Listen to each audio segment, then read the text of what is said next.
नमस्कार दोस्तों, स्वागत है आपका डिफेंस कंपास पर। आज हम बात करने जा रहे हैं भारत के रक्षा नीति में आने वाले एक बहुत बड़े बदलाव की, जो आने वाले समय में भारत की सैन्य शक्ति और आत्मनिर्भरता को एक नए स्तर पर ले जाने वाला है।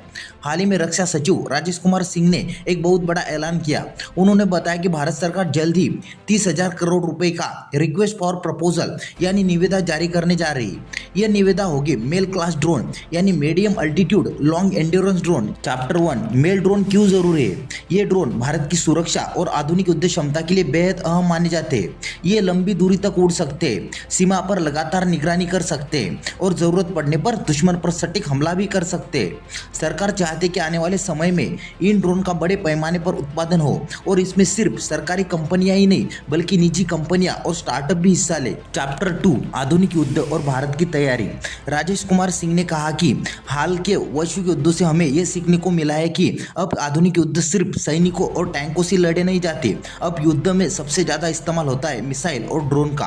भारत अब तक मिसाइल का इस्तेमाल बहुत सोच समझ कर किया है, लेकिन भविष्य के लंबे और कठिन युद्ध के लिए हमें ज्यादा स्टॉक, ज्यादा उत्पादन क्षमता और एक बड़ा औद्योगिक आधार चाहिए। चैप्टर 3, रक्षा बजट और निवेश। भारत सरकार ने साफ कर दिया है कि आने वाले 10 सालों तक हर साल 25 से 30 बिलियन डॉलर का रक्षा निवेश किया जाएगा और खास बात यह है कि इस निवेश का 75% हिस्सा भारतीय कंपनी और घरेलू उद्योगों के लिए आरक्षित रहेगा।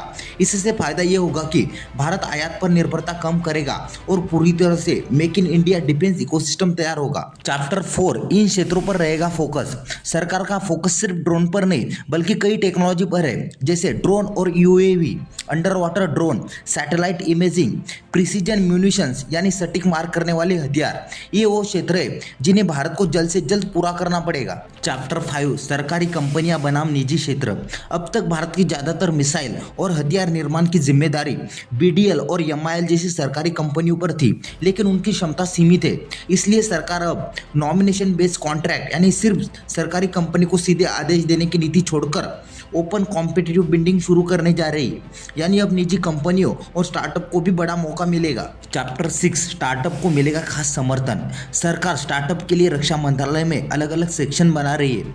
5 साल तक उनकी खरीद का आश्वासन, आसान डॉक्यूमेंटेशन और पूंजी निवेश की सरल प्रक्रिया दिसंबर 2025 तक लागू हो जाएगी। चैप्टर 7, लड़ाकू विमान और एएमसीए प्रोजेक्ट। रक्षा सचिव ने यह माना कि फिलहाल भारत के पास 5th जनरेशन फाइटर जेट नहीं है, लेकिन तब तक भारत पर्याप्त संख्या में 4th और 5th जनरेशन फाइटर जेट खरीदेगा और उनमें आधुनिक हथियार लगाएगा ताकि हमारी हवाई ताकत बनी रहे। जब तक भारत का अपना एएमसीए यानी एडवांस मीडियम कॉम्पैक्ट एयरक्राफ्ट तैयार नहीं होता, तब तक यह रणनीति अपनाई जाएगी। चैप्टर 9, भारत की रक्षा साझेदारी।